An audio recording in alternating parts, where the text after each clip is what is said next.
I guess my friends. So I love the comedy community and decided after watching it for so long that I would try it. And then I actually had a friend invite me to go on the road with him to raise money for my nonprofit to do stand-up. And I took the opportunity. I'm really glad that I did, and I learned a lot on the road. So I kind of trial by fire did it. And yeah, the impending doom of having to be on stage, on the road, when it mattered, made me say, all right, it's time, I'm gonna get to work.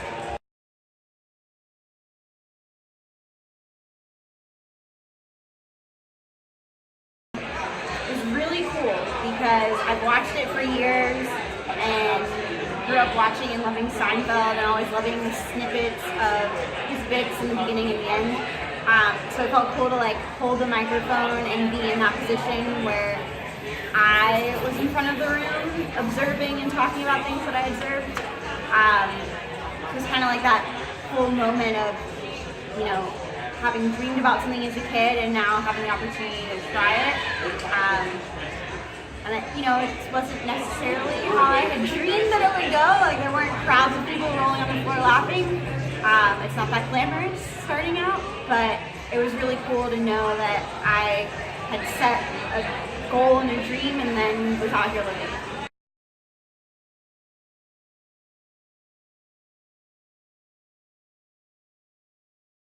I love Eliza Schlesinger.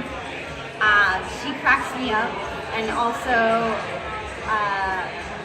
I find her stuff relatable, but also like not relatable. She's gorgeous. John Mulaney is awesome. I like New in Town, The Comeback Kid, like all of his stuff. I just think he's a really smart, sharp-witted, like intellectual comic. And then I guess throwing back old school, Jerry Seinfeld is just the king.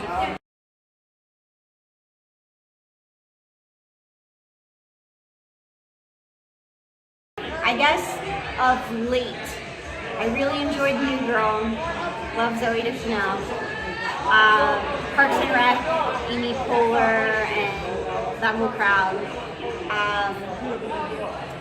What else did I really enjoy? Growing up, I don't think Gilmore Girls was really a sitcom. I would call it more of like a drama, but the dialogue was so clever and so witty that I would end up laughing and being able to relate all at once. So that was a cool show for me.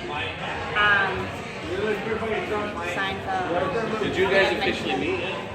And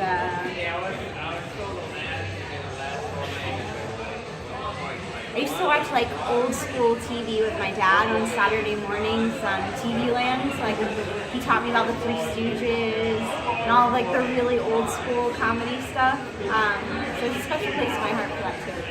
Sketch shows. Nah, just the stuff happening here live in town. Perform with Underdog, we do sketch. I've seen some After Dark comedy. Always a good time. I feel like I don't watch anything unless there's an element of comedy to it, like whether it's a rom-com, like stereotypical like chick flick with comedy in it. Like I can't handle it unless there's comedy to it. So it's hard to like. And I also don't watch too much TV.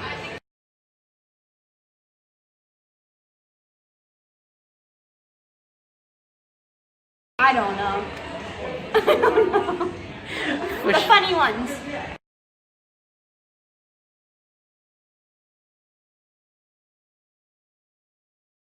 Probably like Chris Rock, because he's so high energy, and also I just never know what to expect coming out of his mouth. But he would keep me on my toes, and it would be fun to have an adventure with.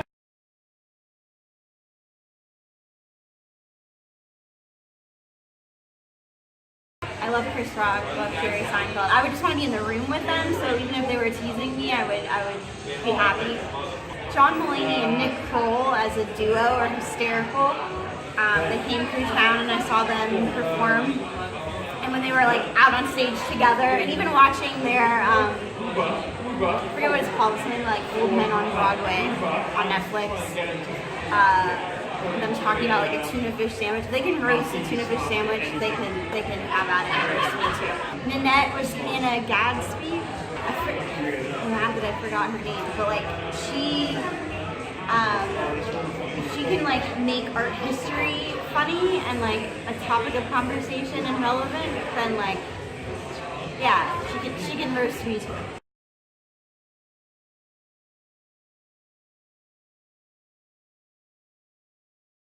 Yeah, I do improv, I do sketch. I've never directed anything, so that's probably something that I'll set a goal to try and do in the future.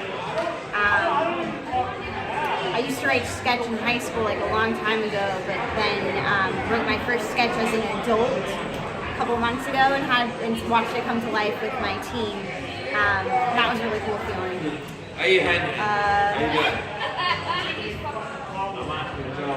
Maybe some like screenwriting, like writing sketch to be filmed. I don't know.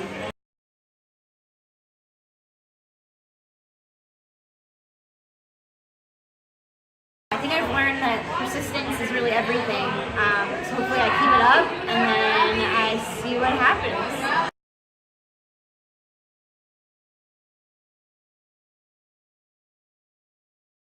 It would be really cool if they followed my nonprofit and all the cool work we're doing to break down the barriers to keep people from reaching out for help, all about mental health advocacy for millennials. So if you would follow Stronger Than Stigma, which is at Stronger Than Stigma on Facebook and Instagram, or at STS Together on Twitter, or me, you can totally follow me, and my Instagram is at GabMag92.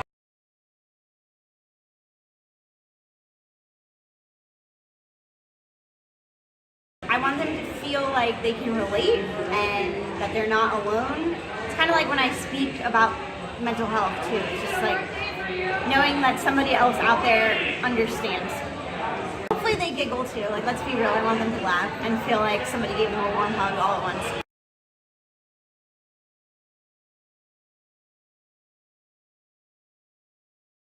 Hi, I'm Gabs.